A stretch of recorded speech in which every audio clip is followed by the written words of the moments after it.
I'm Amy Jo Martin. Welcome to the Why Not Now show.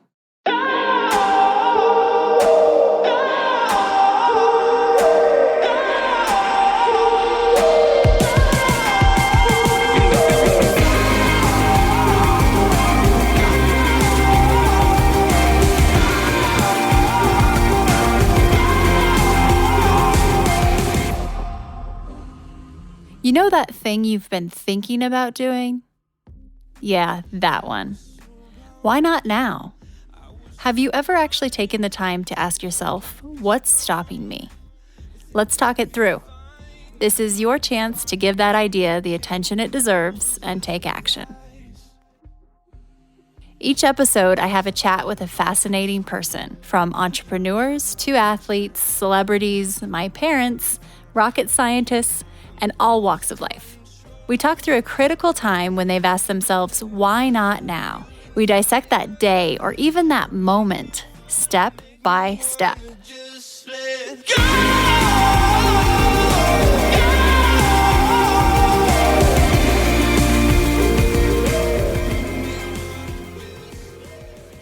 We have Jamie Tworkowski on the show today. He's the founder of a nonprofit called To Write Love on Her Arms, which helps people struggling with addiction and depression. And they also invest directly into treatment and recovery. In this episode, Jamie and I do touch on those topics, but what I found most powerful about our conversation was Jamie's pure and raw honesty. It's contagious. For someone who has had a very successful run for the past 12 years, it appears from the outside that he is crystal clear about his path and purpose. Yet he shares with us that he does have his own set of challenges when it comes to understanding exactly what he wants to be doing. And I really appreciate that about our conversation. We tackle the most taboo topics on the Why Not Now show. Oftentimes, you're hearing guests share things they've never shared before.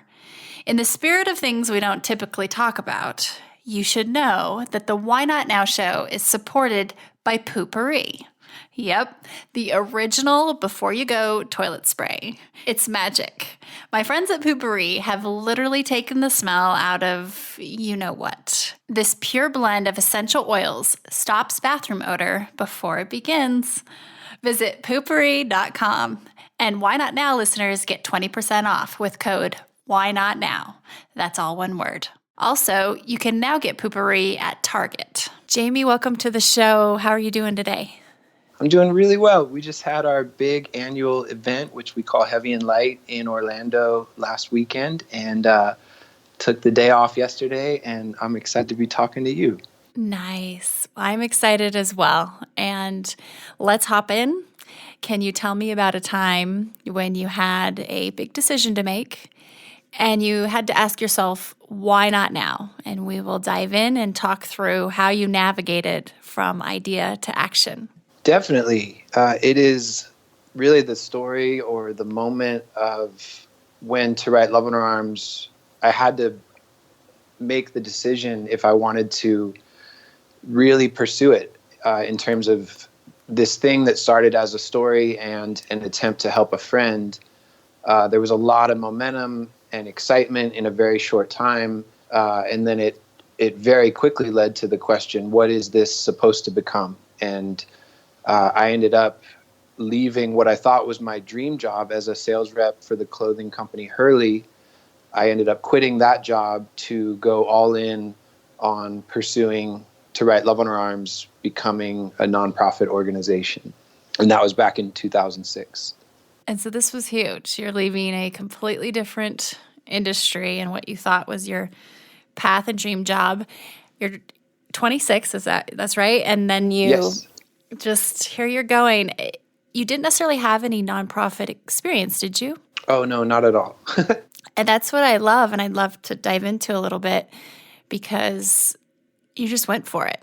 And I'm sure there were times where you had some doubts on not having maybe a certain skill set or foundation of expertise, but you did it. And so that moment when you decided it was you were going to pursue and make a complete pivot in your life, do you remember that day, that minute, that hour? No, honestly, because I think it would be more accurate to say it was a process. Mm-hmm. I think it was really a few weeks of realizing that I was coming to a crossroads where this story that I had written and this attempt to help a friend was gaining attention, and it was so exciting. And meanwhile, I had a full-time job with Hurley that I was realizing was being, a bit neglected because there's only so many hours in a day and a week. And I was realizing To Write Love on Our Arms was this passion, but it was hard to know if it would keep going. It was hard to know if it could be a job for one person. I didn't know if it would last another 6 months. I certainly didn't know if it could be a career that would be sustainable. Eventually I got to a place of resigning, from my Hurley job. I had to officially quit. And then it was actually funny. I actually tried to unquit. So I can't give myself too much credit. And they didn't let me unquit. Tell me about that. What happened?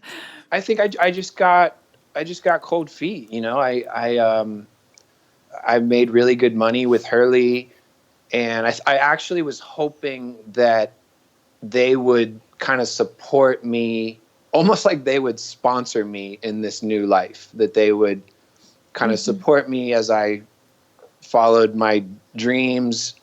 It was 12 years ago, so it's a little bit foggy, but basically that didn't happen. And then I basically just kind of said, hey, they wanted me to stay on for like another season, another few months. And I kind of just got cold feet and just said, hey, maybe I could just keep doing it and we'll see how it goes. And then they, rightfully so, they hired someone else, actually one of my best friends who still does the job today. And at the time it was hard because it just pushed me out of the nest. But looking back, I'm super thankful for, how it all went. That is it's an interesting scenario, in these why not now moments, and speaking with so many people.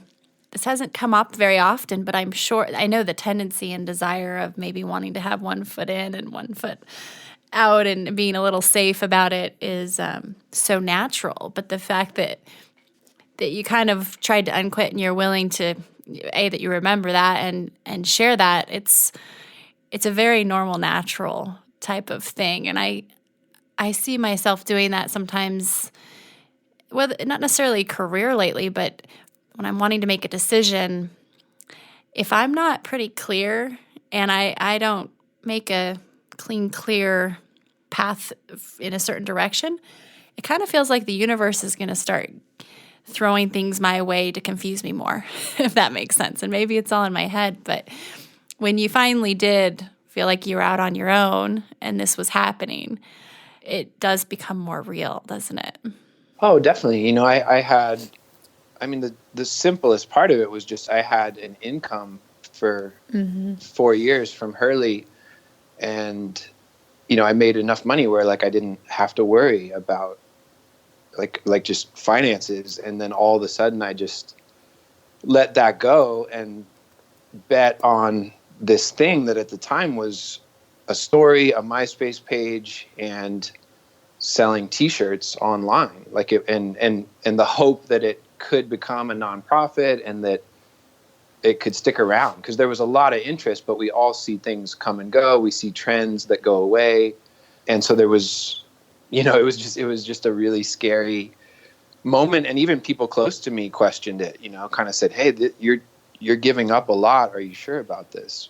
And so being 12 years ago, and so for the listeners who maybe aren't as familiar with the story, and just me learning from researching you and being somewhat familiar with the organization, To Write Love on Her Arms is an organization that helps people with addiction, depression, suicide, and you came across, and this just sort of happened and fell in your hands, right? Because your friend Renee was struggling. Yeah, she wasn't even a friend when I met her. It was literally just someone I was introduced to, and she was denied entry into a local treatment center and ended up spending the next 5 days living at my friend's house where I was renting a room. And I was really moved by getting to know her, and I ended up writing a story about the 5 days that we spent together.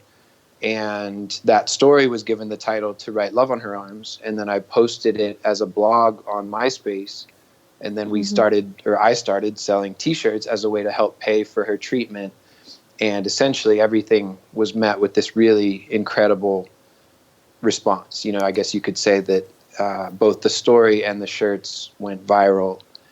And that really, turned my life upside down.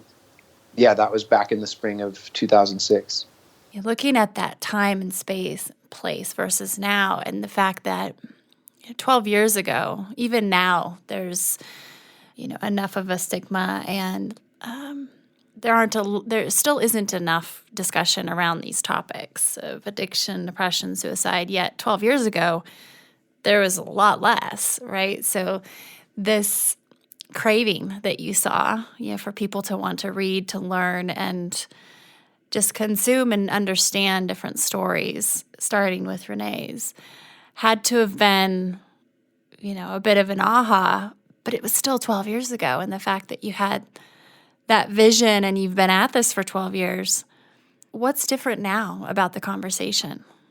I think a lot of things, as you said, a lot of things are the same, but I think, I do think it's gotten better. I do think that's, you see more and more people in more and more circles talking about mental health. Even I'm a big basketball fan, and just in the last couple of weeks, we've seen NBA All-Stars open up about struggling with depression. We saw Kevin Love talk about having a panic attack during a game.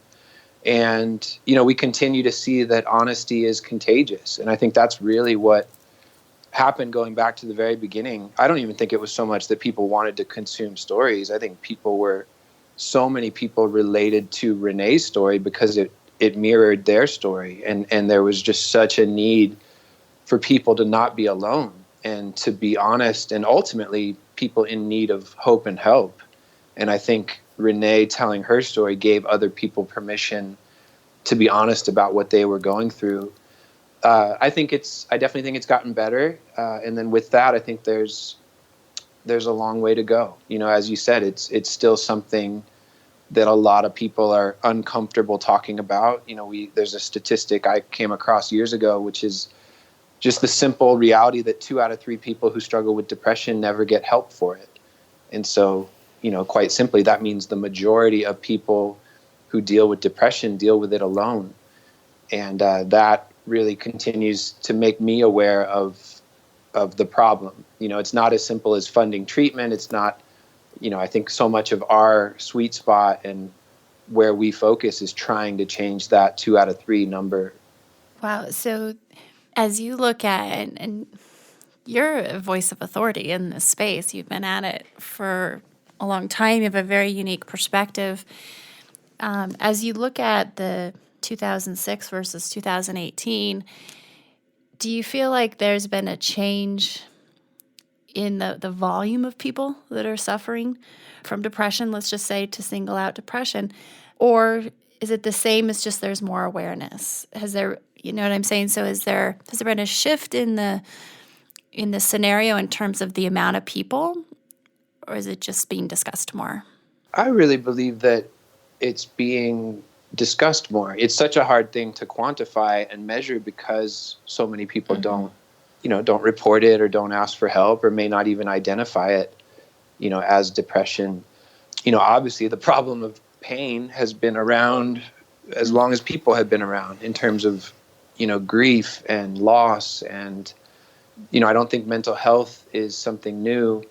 I think there's always new stressors and new things that are difficult. Obviously with technology, there's a lot of good that comes with that. And there's a lot that's hard that comes with that. You think about kids growing up with, it's not just bullying at school. A lot of them live with bullying through their phones and through social media when they go home. But I really believe that it's so common. It's such a typical part of the human experience. And I think we're just seeing more and more people begin to open up about it and begin to be honest about it, which I think in turn just gives other people permission to do the same. The work you've been doing now for over a decade is is so important. And then, with the news articles and everything going on in the world, and sometimes it just feels like there's a sincere lack of empathy. And then also we see a lot of the bright sides too.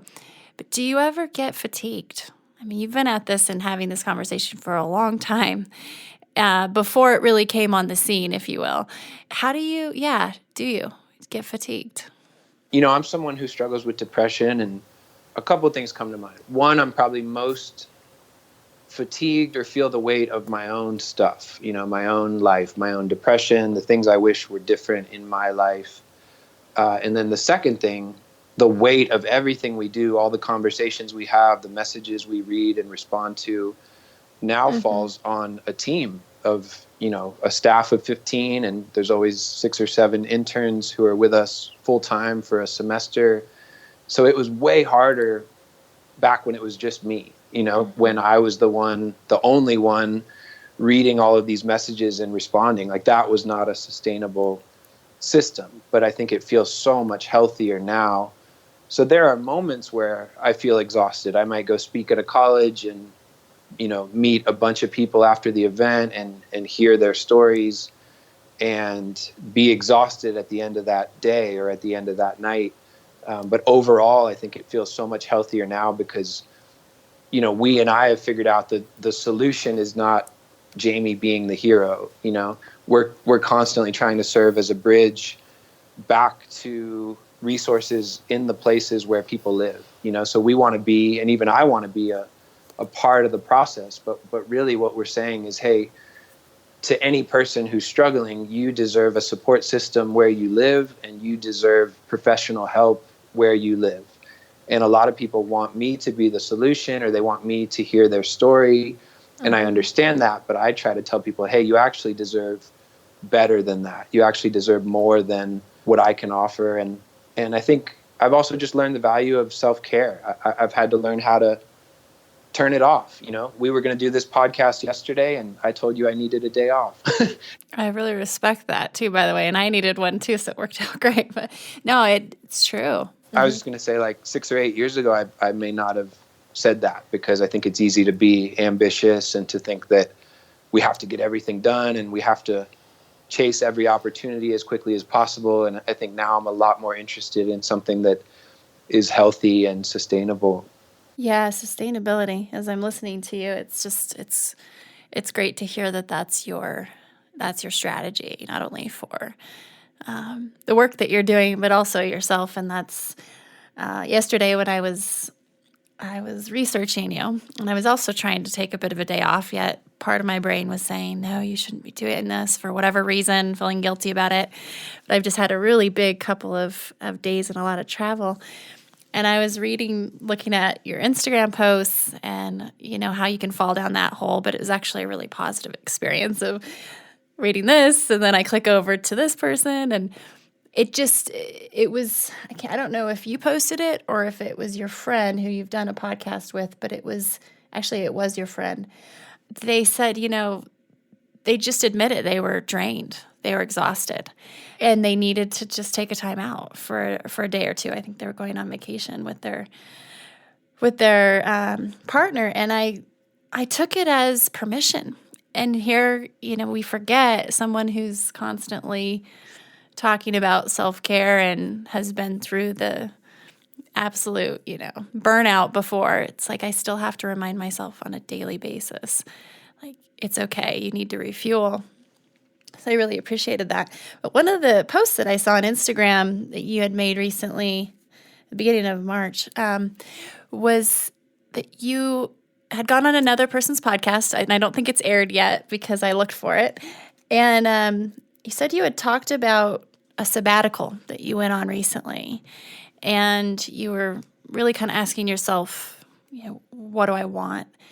Are you willing to talk about that a little bit? I just thought it was enlightening, because someone that's, has so much purpose and has been, doing these amazing things, the fact that even individuals like yourself have to ask themselves at times, what do I want? Am I on the right path?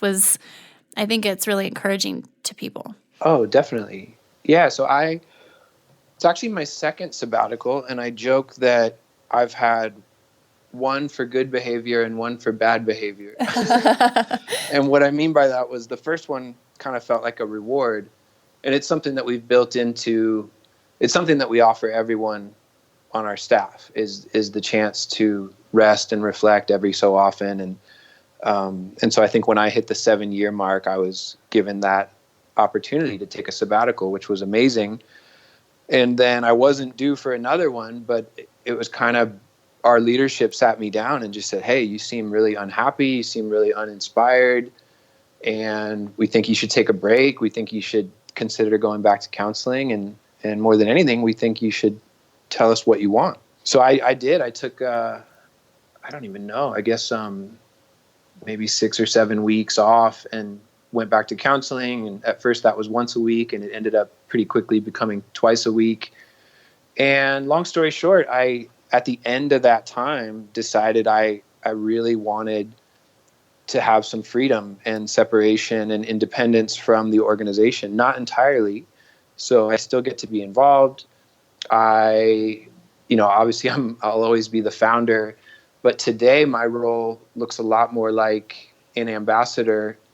And, I think I realized I was not wired to be a CEO, and I didn't enjoy it. I don't enjoy management. I didn't enjoy staff meetings. I don't want to be on conference calls all day. I'm much more wired as an artist maybe, and at least as a communicator. And I want to do that on behalf of the organization. But basically we just had to wrestle through like some big changes of what it would look like for my role to be drastically different, and how I could serve the organization and our team in a different way. And, I had a really good gig, and some of it was just, I didn't want to keep living the same year over and over again, because essentially my life looked pretty similar for about 11 years. And then I just realized, man, I'm not happy. Like, I want to think about new things. I want to say new things. I want to experience new things. I don't want to be in Florida all the time. And so it was a really hard process, but I'm really thankful for where we've ended up. And I'm also thankful that I still get to be involved and I still get to play a part. Well, I really appreciate you sharing that. And I know it's resonating, with a lot of people out there. And how great is it that you founded a company that's structured in a way that you and your leadership team support identifying, when someone maybe needs a little time to think or wants a different role per se.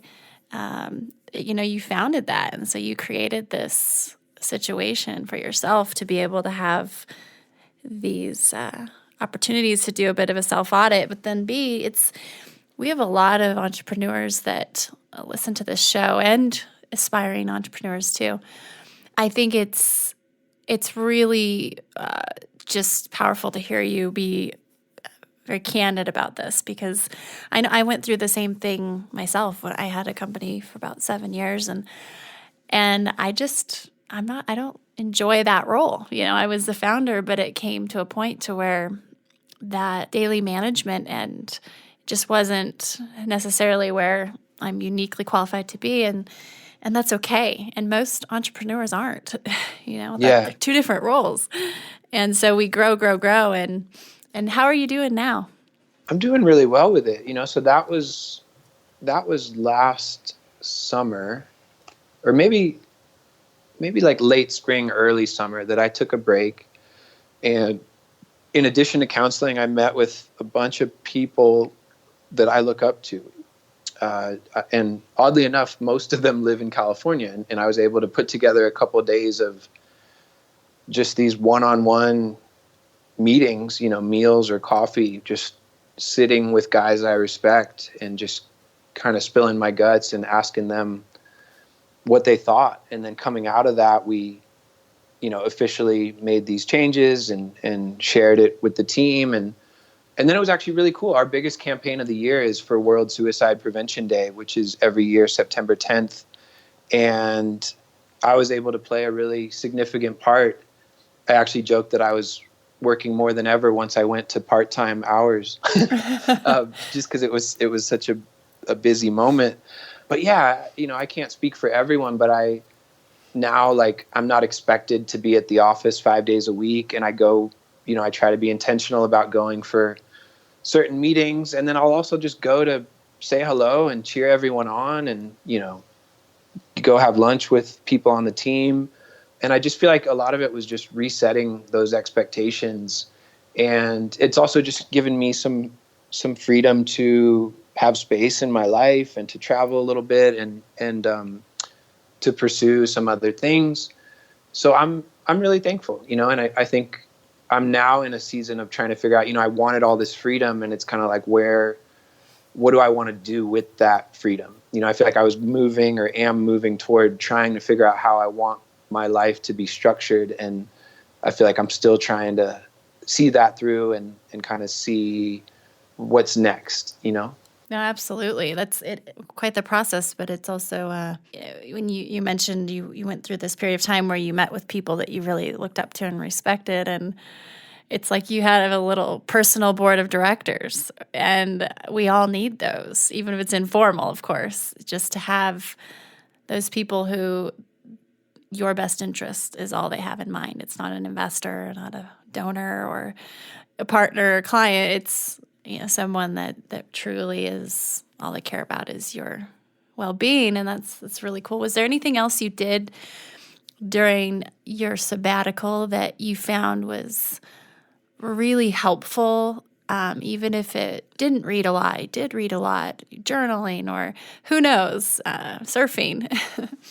I definitely think in the last year or so, I've reconnected with some things that I love, and surfing is one of those. And it's funny, basketball is one of those. But for me, it's more just being a basketball fan at this point. But no, honestly, I think in terms of the focus, like what I take away from that time was sitting with my counselor 2 days a week and having these really hard, really honest conversations, going to California and meeting with these guys that I look up to and respect.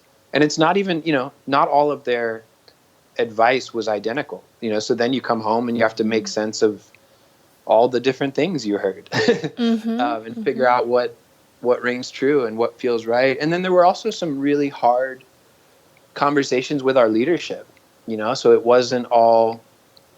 it definitely wasn't all easy, but I'm looking back, I'm thankful for the hard conversations with the people on our team and the people who help lead our team, because I knew, as much as it was difficult and painful at times, that these were people who didn't just care about the organization, but they also cared about me, and they also respected my place in the whole thing. And so I think that was really pivotal as well. It's interesting you bring that up, and it's so timely. A lot of people think in terms of why not now being start a company, why not now something very external, and obviously why not now can mean anything. One of the things I've learned after having many of these conversations is that oftentimes the biggest why not nows start with a really critical, sometimes uncomfortable, crucial conversation. And we tend to want to fear those sometimes more than going out and doing some big thing that may seem even more impactful. But yeah, the ROI on those conversations. An interesting thing for me is that, kind of my second why not now is not really one I can take credit for. I actually thought I was walking into this like super simple, average meeting, and was a little bit blindsided because our leadership had decided why not now to talk to Jamie. Wow. about how this is going. And so they were the ones that were brave, and I think I was feeling some things, but I wasn't ready to express them. And I'm thankful now, looking back, that they were willing to be the ones to bring it up. Oh, wow. Yeah, that's really interesting. That was more of the catalyst of how this transformation. And I think I knew I wasn't happy, and sure. I knew I wasn't inspired, but I don't know that I was going to do anything about it in the short term. And so it was hard at the time, but looking back, I'm thankful that they chose to bring it up and take action. And again, they didn't say, here's what we want for you. The whole thing hinged on, hey, what do you want? Like, we know you're really valuable to us. We care about you. We love you. You know, you started this thing, you've led this thing, but what do you want? And so that, you know, it was a privilege to be given some time to wrestle through that question. Absolutely. Absolutely. Yeah, that even makes the story even that more impactful and vibrant, and how that what appeared to be probably a good amount of adversity at that moment turned into being a huge asset for you to take some time. And so is there anything you've been thinking about doing, Jamie, that now you're asking yourself, why not now? Incremental of what we've just discussed, but it could be something small. It could be something random. Is there anything that you're kind of on that brink? It's really just, I'm really coming out of that season, you know, so I had to, or I've, you know, I just launched some workshops that I've been doing, which are called Heart Camp. And we did the first 2 in Florida, and we're going to do one in Los Angeles at the end of April. And so I think I'm really coming out of a pretty radical, you know, dramatic change. And so it's really more accurate to say the dust is settling on those changes, you know. It's been a pretty you know, significant 6 months of why not now. So I'm shelving. I think now I'm just trying to see what this new chapter looks and feels like, and, you know, to continue to figure out, you know, where I belong and how I'm supposed to spend my time. And a lot of the goals are the same in terms of, I just want to communicate. I want to encourage people. I want to inspire people to be honest and, you know, to chase their dreams and to get whatever help they need. So it's not dramatically different stuff that I'm thinking about. I think I just came to a place of figuring out, you know, or trying to figure out how my time was supposed to be spent. So I don't know. I think I mentioned Florida. You know, I think about where I belong geographically, and I always, or for a lot of years, I felt tied to Florida because our organization is based here, and I feel like I have the freedom to think about spending more time elsewhere or even living elsewhere. And I think about California a lot. I'm a surfer, so that rules out the middle part of the country. So yeah, I think that's fair enough. The next thing I'm thinking about. Fair enough. And just to wrap us up, my final question here: what advice would you give to your younger self? You can choose what age that might be. Yeah, I've always been someone who was prone to worry. And I've been asked this, and so I feel like I would tell myself not to worry so much. I'm always worried about girls, about, you know, wanting to share my life with somebody, and heartache, and, you know, all the challenges that come when you don't have that, or when things don't work out. It's always had the tendency to obsess about those things. And so, I mean, don't worry is a broad one. But I think some of it is, you know, I guess you can be yourself, comes to mind. You can be yourself, and it matters to be healthy, you know. So I wish I would have gone to counseling sooner or stuck with it longer, because I don't think we can just figure out how not to worry on our own, or how to change relationship patterns on our own. I think we need some help doing that. But so much of who I am and what I care about, there was evidence of it even when I was younger. And so I think I'd want to encourage those things and say, hey, you can be you. Like, you can be yourself. You can bring your heart to work, and maybe take your own advice, which translates to, hey, it's okay to ask for help. Yeah, that's a good place to wrap up. And I'm so grateful for your time and your fierce honesty. And I just want to thank you. Yeah, likewise. Thank you for having me on. And I think it's such a cool concept. So I'm really honored to get to have this conversation with you.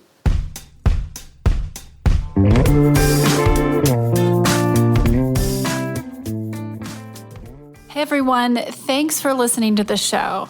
Hit me up on social media to let me know what you think. I'm at Amy Jo Martin on Twitter, Facebook, Instagram, and LinkedIn. And I want to hear your Why Not Now moments so I can share them on the show. Just send me a note to whynotnow@amyjomartin.com. For show notes and other offers, you can visit amyjomartin.com/whynotnow. And while you're there, don't forget to sign up for my email newsletter for exclusive content and announcements. A big thanks to Rock Salt Music for all of the tunes by the talented John Coggins. And of course, a hat tip to Richard Brewer for editing and producing the show. I'll see you next time. And until then, why not now?